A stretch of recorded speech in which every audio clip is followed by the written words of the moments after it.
오늘의 성경 말씀은 사무엘상 20장 35절에서 42절 말씀입니다. 사무엘상 20장 35절에서 42절 말씀, 구약 성경 444페이지입니다. 다 찾으신 줄 알고 교독하도록 하겠습니다. 아침에 요나단이 작은 아이를 데리고 다윗과 정한 시간에 들로 나가서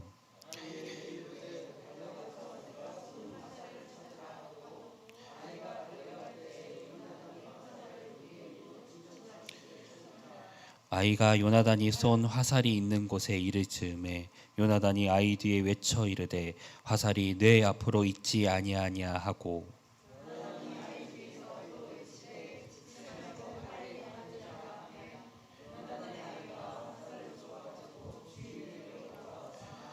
그 아이는 아무것도 알지 못하고 요나단과 다윗만 그 일을 알았더라.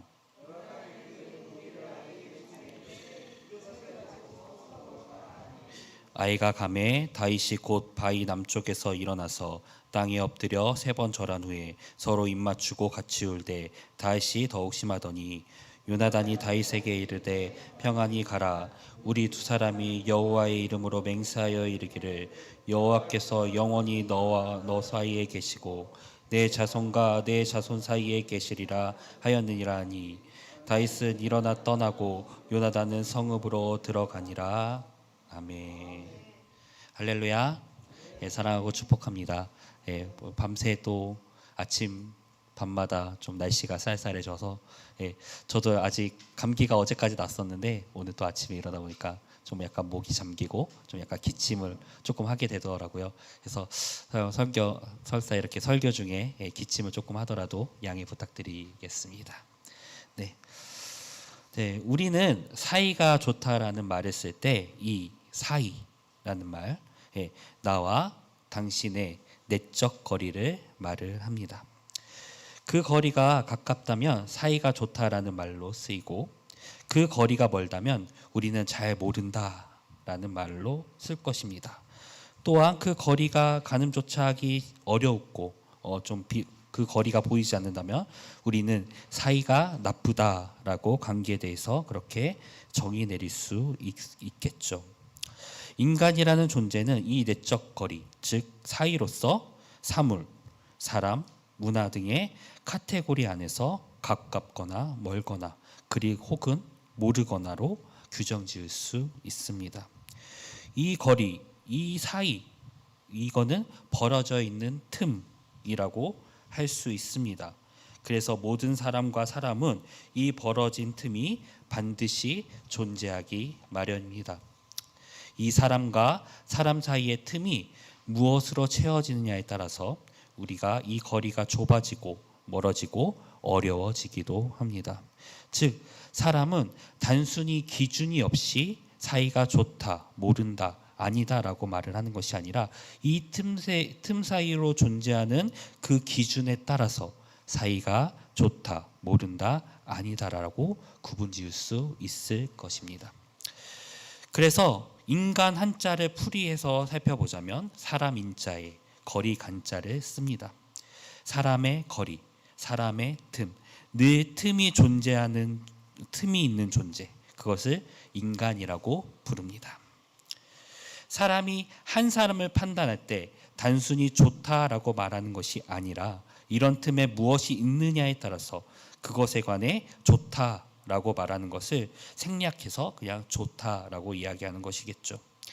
흥미롭게도 한 사람이 이 틈이 무엇으로 규정짓느냐에 따라서 한 사람이 다른 평판, 다른 평가를 받기도 한다는 것입니다. 그래서 인간은 한결같기가 그리 쉽지 않습니다. 이 틈이 항상 다른 기준이고 다른 가치관으로 인간을 바라보기 때문에 모든 인간에게서 한결같은 평가가 나오기란 쉽지 않습니다.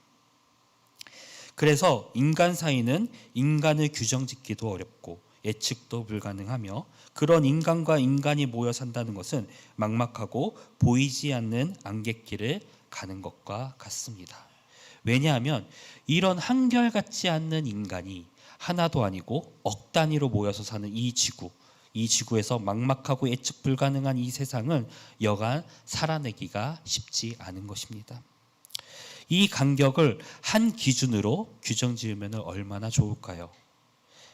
그래서 사람이라고 부르는 것 같습니다. 사람이 무엇의 어원인지는 정확히는 우리는 알 수 없지만 사랑이라는 단어랑 참 맞닿아 있어 보입니다. 즉 사람은 사랑을 하면서 그 틈을 메어져 나가는 존재로 살라는 것으로서 사람이라는 말을 쓰는 것이 아닐까요? 이 막막하고 예측 불가능하고 소망 없어 보이는 이 세상에 그래도 세상이 살만해지려면 사람과 사람 사이를 메꿀 수 있는 것은 사랑인 것 같습니다. 사랑이 답입니다. 할렐루야. 예, 오늘 설교 제목이 나와 너 사이입니다. 성경 본문에 해당하는 다윗이라는 인간, 요나단이라는 인간, 이 둘 사이의 간격에 대한 이야기, 이 관계를 조명하면서 우리가 오늘의 은혜를 나누고자 합니다. 다윗과 요나단을 생각하면 가장 이상적인 우정의 관계라고 합니다. 제가 다윗과 요나단의 관계를 좀 이렇게 신학적으로 조금 조사를 하면서 어떤 신학자, 되게 좀 유명한 신학자였는데 그 신학자가 이런 얘기를 하더라고요. 다윗과 요나단의 관계는 동성애적 관계이다라고 얘기하기를 했어요. 그래서 이거는 조금 지나치고 잘못된 성경 해석이 아닌가? 근데 그럴 만한 성경의 요지가 충분히 있더라고요. 근데 그것도 조금 잘못된 해석이지만 그럼에도 성경에서는 그들이 그만큼 긴밀하고 친밀함을 유지하고 있음을 신학자도 오늘 오해할 수 있을 만큼 그렇게 긴밀하고 친밀할 수 있음을 우리는 성경을 통해서 알 수 있는 것이죠. 먼저는 우리가 요나단이 어떤 인물인지 다윗이 어떤 인물인지에 대해서 이 둘 사이에 또 어떤 간격이 있었는지를 지난 본문을 통해서 알아보고자 합니다. 요나단은 이스라엘 처음 왕 사울의 아들입니다. 왕위를 물려받을 수 있는 계승자였죠. 요나단은 사울과 닮은 점보다는 사울과 다른 점이 많았던 왕자입니다. 우리 사무엘상 13장입니다. 13장. 예, 같이 한번 찾아볼까요? 13장 8절에서 9절 말씀입니다. 사무엘상 13장 8절에서 9절 말씀.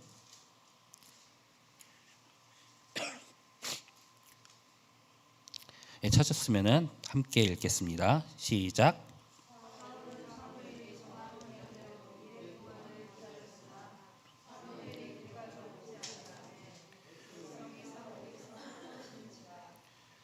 우리 이르되 번제와 화물 제물을 이리로 가져오라 하여 번제를 드렸더니. 아멘. 사울 왕이 이방 민족인 블레셋을 치러 갈 때에 전쟁 전에 제사를 드려야 했지만 제사를 담당하고 있는 사무엘이 도착하지 않자 사울 자신이 그 제사장에 흉내를 내어서 얼른 전쟁을 시작하고 싶어 했습니다.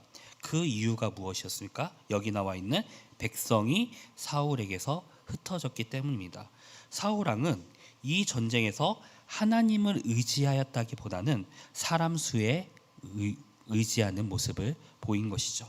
우리 사무엘상 14장 6절 말씀입니다. 네, 14장 6절 말씀. 네, 같이 읽겠습니다. 시작. 요나단이 자기 무기를 든 소년에게 이르되 우리가 이 할례 받지 않는 자들에게로 건너가자. 여호와께서 우리를 위하여 일하실까 하노라. 여호와의 구원은 사람이 많고 적음에 달리지 아니하느니라. 자, 요나단은 사람의 수보다는 하나님의 말씀을 더 의지하는 모습을 여기서 우리는 알 수 있습니다. 요나단은 하나님께서 이끄신다면 사람의 수가 적고 많고의 문제가 아니라 블레셋 진영에서 블레셋 사람 20명을 죽이는 업적을 여기서 세웁니다. 어쩌면 요나단은 사울 왕보다 이스라엘의 왕이라면 이래야 한다라는 왕의 자격의 모습에 더욱 적합한 인물로서 보여줍니다. 또한 사울 왕은 또한 이런 대조를 통해서 이제는 이스라엘의 왕이 아닐 수 있음을 더욱 멀어져 가고 있음을 보여주고 있는 것이죠. 이것뿐만이 아니라 다윗을 대하는 두 사람의 태도 역시 다릅니다. 우리 계속 성경을 계속 찾아볼 건데요. 사무엘상 18장 29절 말씀입니다.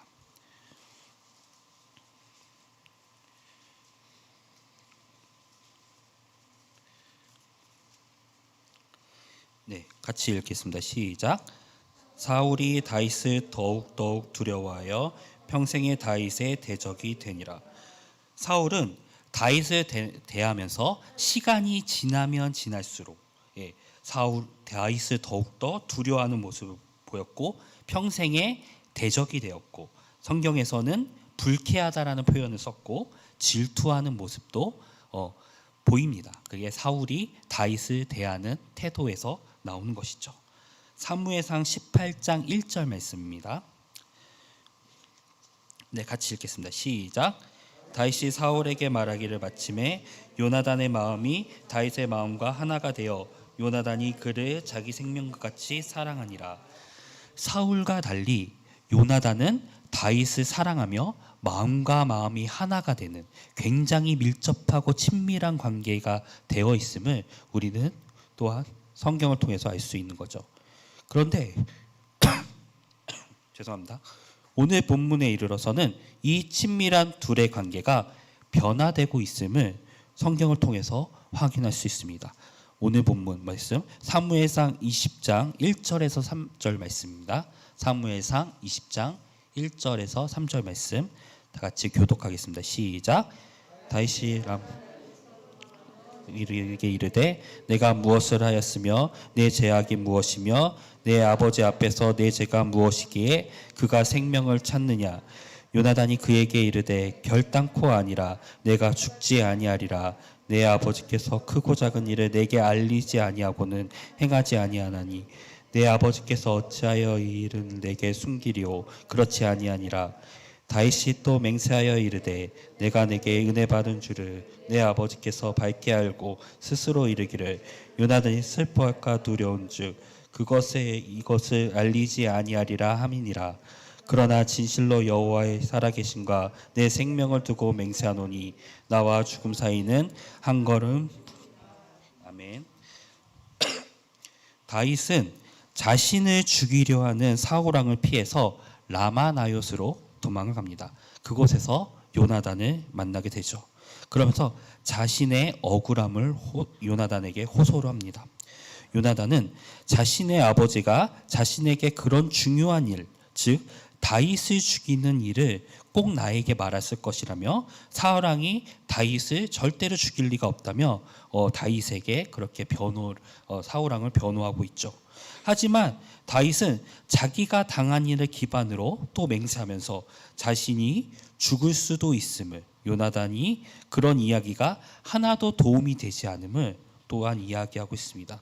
우리가 여기서 살펴보았듯이 인간과 인간의 기준과 가치가 달라지면 우리는 그 관계가 변하게 될 수 있음을 알 수 있습니다.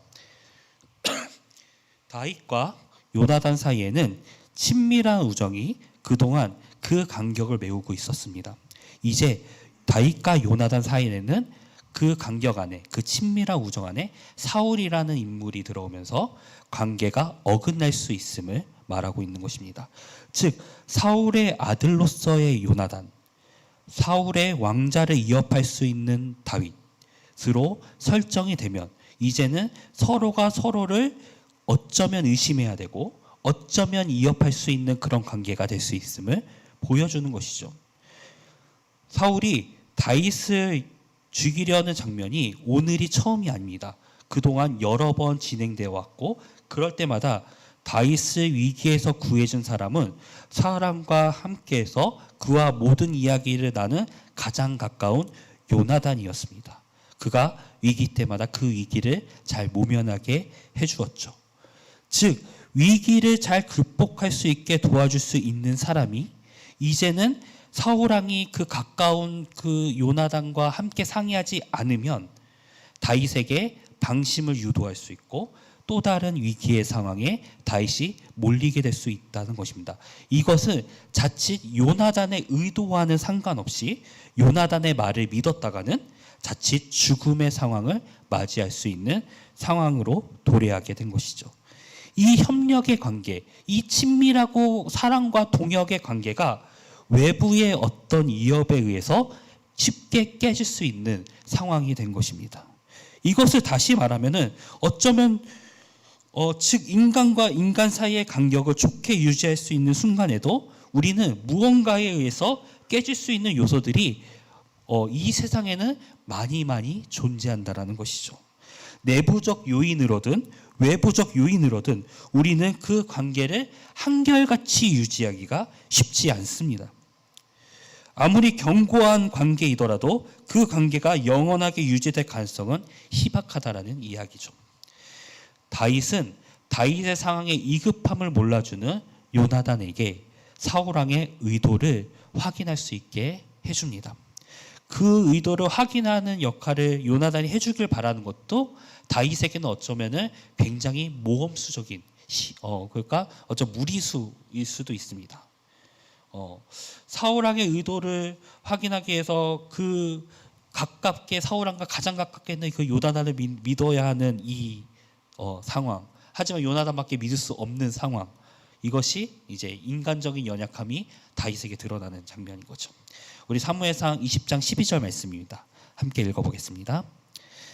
요나단이 다윗에게 이르되 이스라엘의 하나님 여호와께서 증언하시거니와 내가 내일이나 모레 이맘때에 내 아버지를 살펴서 너 다윗에 대한 의향이 선하면 내가 사람을 보내어 내게 알리지 않겠느냐.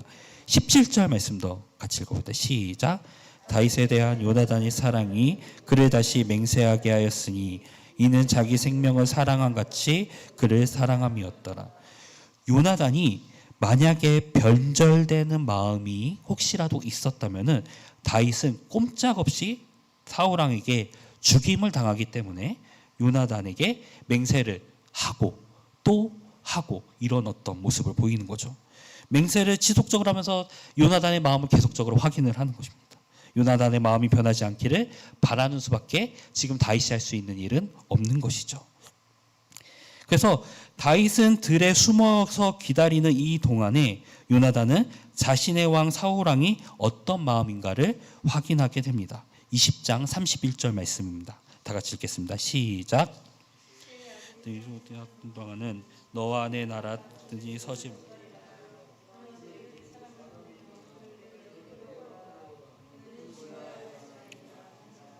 아멘.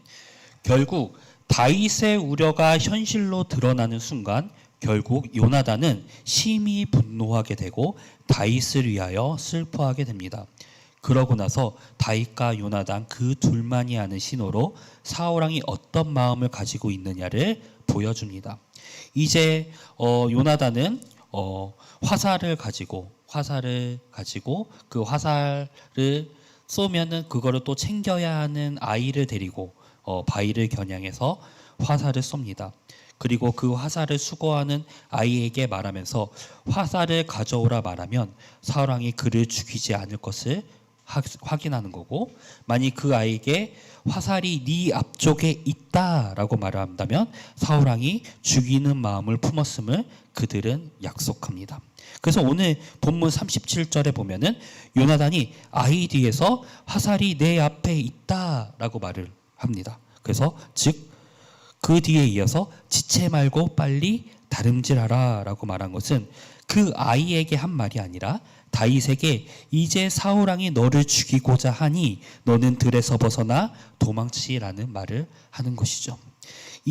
결국 이제 둘은 함께 할 수 없는 상황에 이르게 되면서 그 둘은 서로 마주 보면서 울게 됩니다. 그 누구보다 다윗과 요나단은 서로를 아꼈으며 함께하기를 원했고, 지금 돌아가는 상황은 원했지만은 지금 돌아가고 있는 이 상황, 이제 다시 마주하게 되게 된다. 다시 재회하게 되면은 서로가 서로에게 위협이 될 것이고 짐이 될 수 있는 상황이고, 누군가에게는 죽음으로 누군가는 죽을 수도 있는 그런 상황이기 때문에 그들은 슬퍼하는 것이죠. 이것이 중요한 거는 자신들의 마음과는 다르다는 것입니다. 정말 죽이고 싶어서 죽이는 게 아니라 상황이 지금 그렇게 흘러가고 있는 것이죠. 누군가는 죽어야 할 수 있으며 누군가에게 칼을 겨뤄하는 그런 상황인 것입니다. 그런 상황들이 그들의 앞에 펼쳐지고 되니까 그들은 그 처지들의 자신들의 처지들이 안타까워하면서 울 수밖에 없는 것이죠. 우리 사무엘상 20장 42절 말씀 다 같이 한번 읽어보겠습니다. 20장 42절 말씀입니다. 시작. 요나단이 다윗에게 이르되 평안히 가라. 우리 두 사람이 여호와의 이름으로 맹세하여 이르기를 여호와께서 영원히 나와 너 사이에 계시고 내 자손과 내 자손 사이에 계시리라 하였느니라 하니 다윗은 일어나 떠나고 요나단은 성읍으로 들어가니라. 아멘. 이제 그들은 마지막 작별을 고하기 전 맹세를 다시 합니다. 그런데 이 맹세는 이전에 행했던 맹세와는 달리 여호와의 이름으로 하는 맹세로서 이제 바뀌게 됩니다. 그러면서 다윗과 요나단 이 사이에 그 둘의 우정에 의한 사랑이 아니라 또한 사울과 같은 현실의 그런 관계가 틈을 메꿔지는 것이 아니라 그 사이에 하나님이라는 이름이 들어가게 됩니다. 맹세로 인해서 이 둘의 관계는 새로운 국면을 맞이하게 됩니다. 여호와께서 영원히 나와 너 사이에 계시는 관계로서 이제 다윗과 요나단의 관계는 변합니다. 그렇다면 이 관계, 다윗과 요나단이 말하는 그 인간과 인간 그 틈 사이에 하나님이 계시는 관계, 인간과 인간이 이 틈 사이에서 하나님이 계시다라는 그 의미, 이거를 우리가 세 가지 측면에서 한번 살펴보고자 합니다. 첫 번째는 나와 너 사이에 하나님이 계신 관계는 서로를 바라보는 관계가 아니라 하나님을 바라보는 관계가 되는 것입니다. 다윗과 요나단은 사울의 개입 전까지는 서로를 가장 아름답게 바라보는 이상적인 관계였습니다.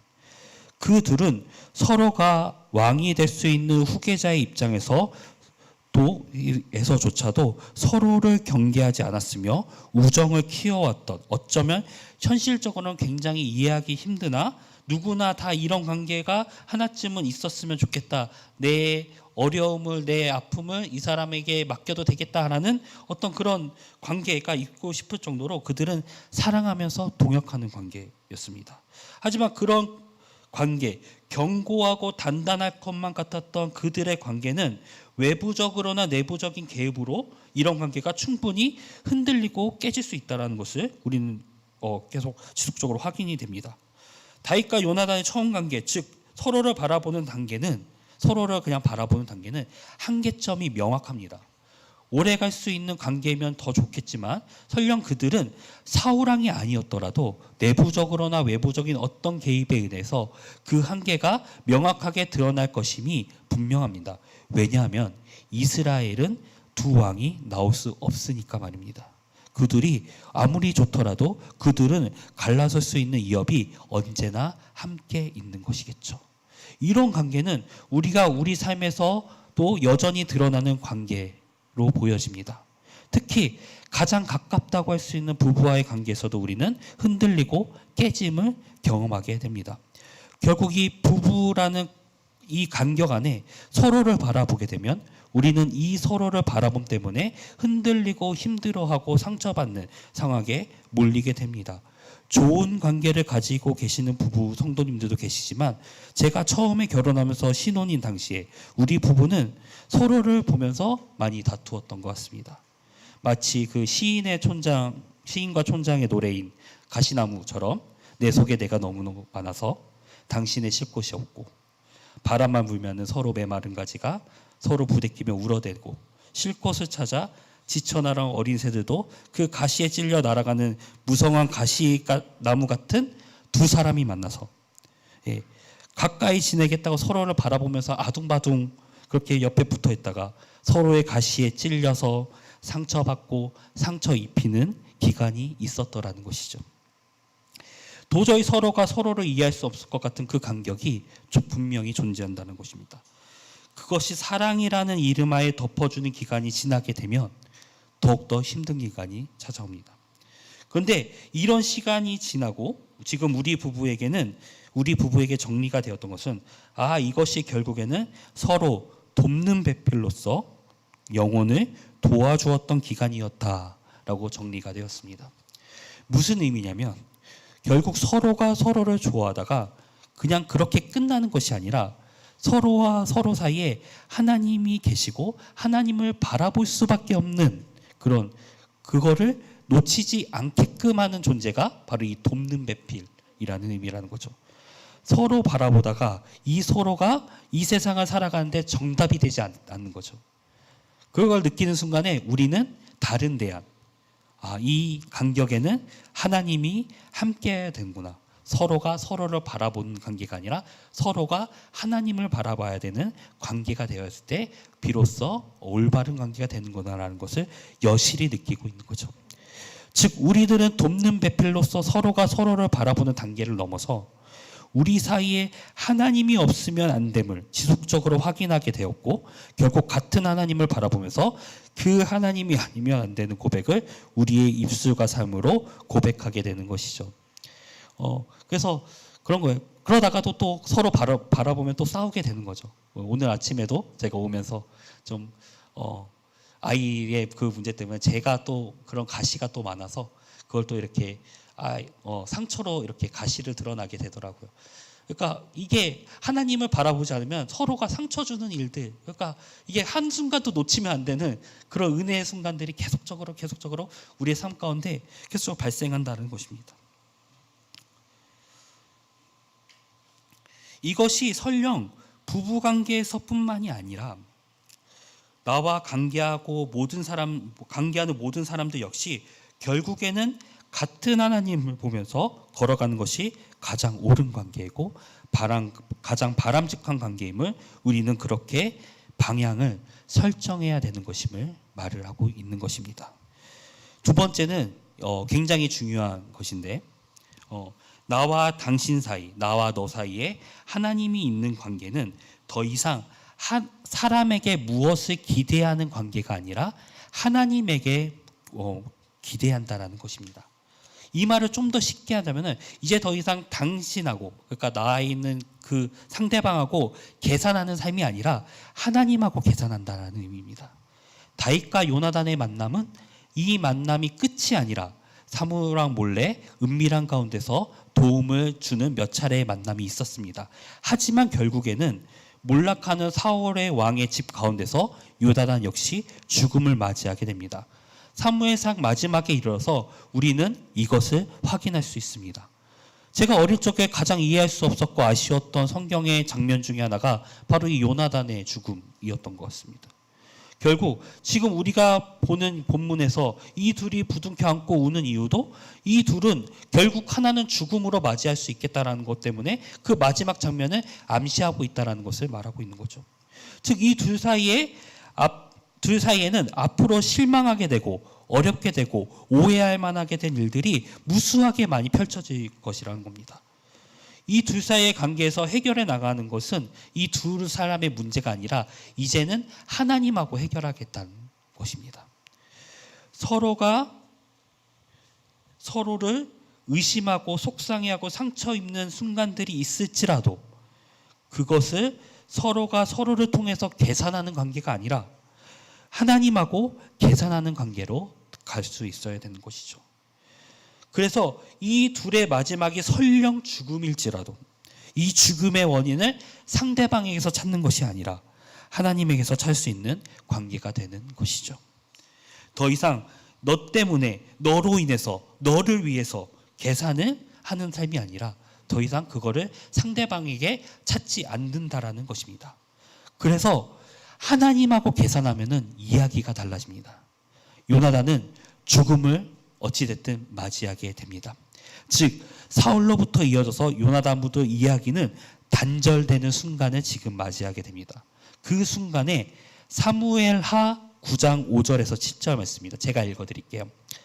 다윗 왕이 사람을 보내어 로드발 암미엘의 아들 마길의 집에서 그를 데려오니 사울의 손자 요나단의 아들 무비보셋이 요나단에게 나와와 그 앞에 엎드려 절하며 다윗이 이르되 무비보셋이여 하니 그가 이르기를 보소서 당신의 종이니이다. 다윗이 그에게 이르되 무서워하지 말라. 내가 반드시 내 아버지 요나단으로 말미암아 내게 은총을 베풀리라. 내가 내 할아버지 사울의 모든 밭을 다 내게 도로 주겠고 또 너는 항상 내 상에서 떡을 먹을지니라 하니. 하나님하고의 계산을 통해서 요나단의 아들도 역시 죽을 수밖에 없는 그곳에서 하나님으로 인해서 은혜를 입고 다윗과 같은 식탁에서 먹게 되는 은혜, 즉 왕의 가족으로서의 입을 수 있는 그 은혜를 다시금 하나님으로부터 은총을 입게 되는 것이죠. 할렐루야. 어쩌면 고대 사회에서 한 왕이 몰락하고 다른 왕이 세워질 때 몰락한 왕의 가족들을 다 죽여야 합니다. 그게 옳습니다. 왜냐하면 왕의 가족들은 그 다음 왕에 대해 위협이 되기 때문이죠.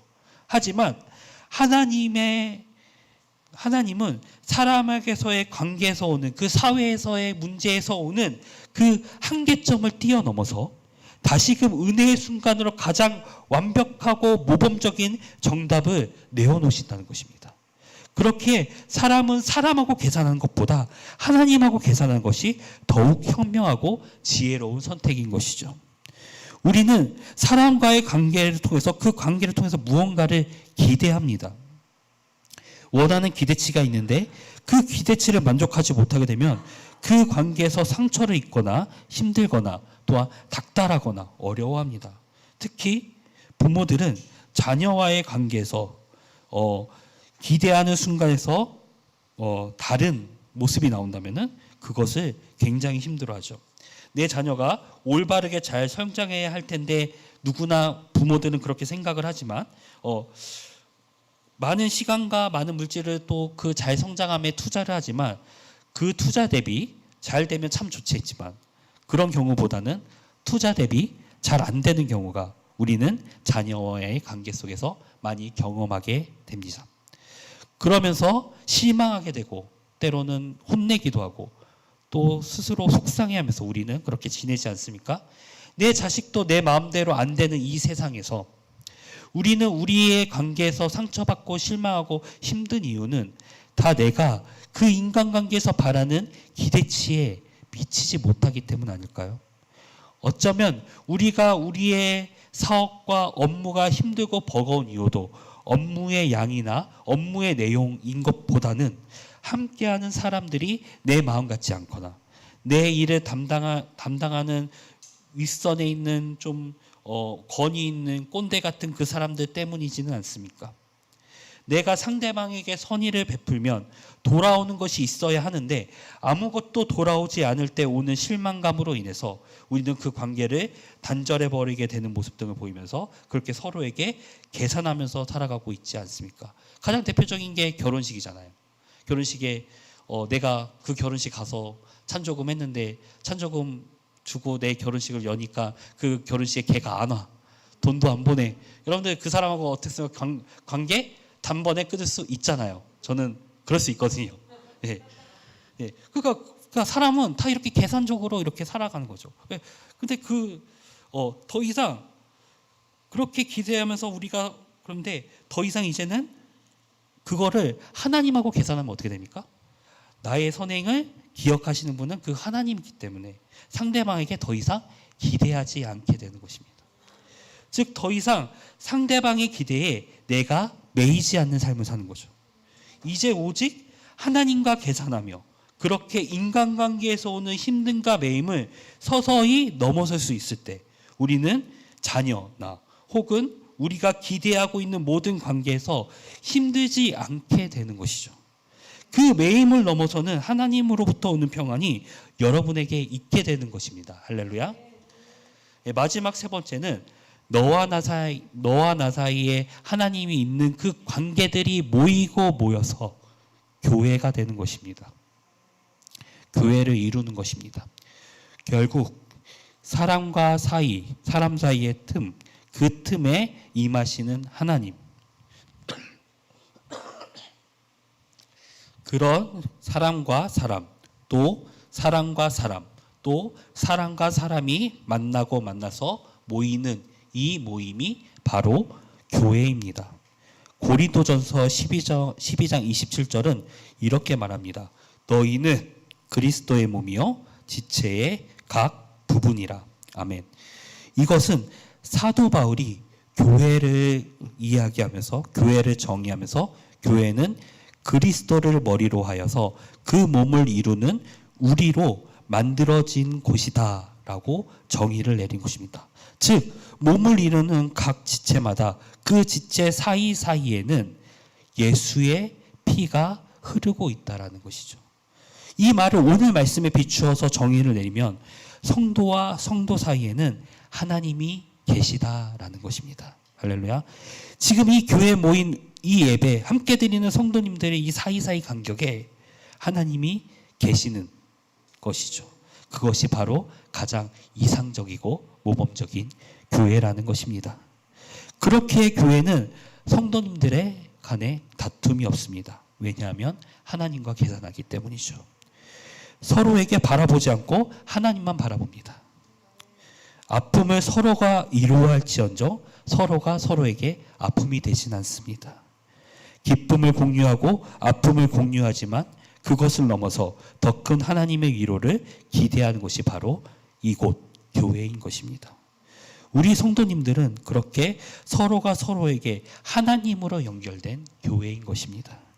그렇게 하나님을 바라보고 하나님의 이름만 남아있는 교회, 성도와 성도 사이에 하나님만 있는 교회, 그런 가장 아름다운 교회가 우리 산이의 교회가 되기를 소망합니다.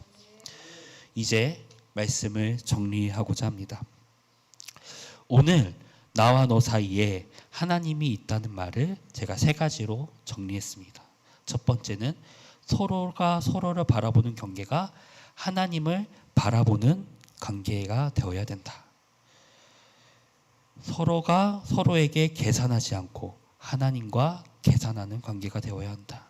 세 번째는 그런 관계가 만나서 모인 가장 이상적인 관계가 바로 교회가 되어야 한다는 것입니다. 저는 우리 교회, 우리 산이의 교회가 우리 성도님들이 이런 관계로 살았으면 좋겠습니다. 우리 옆에 있는 사람에게 이렇게 고백하기 원합니다.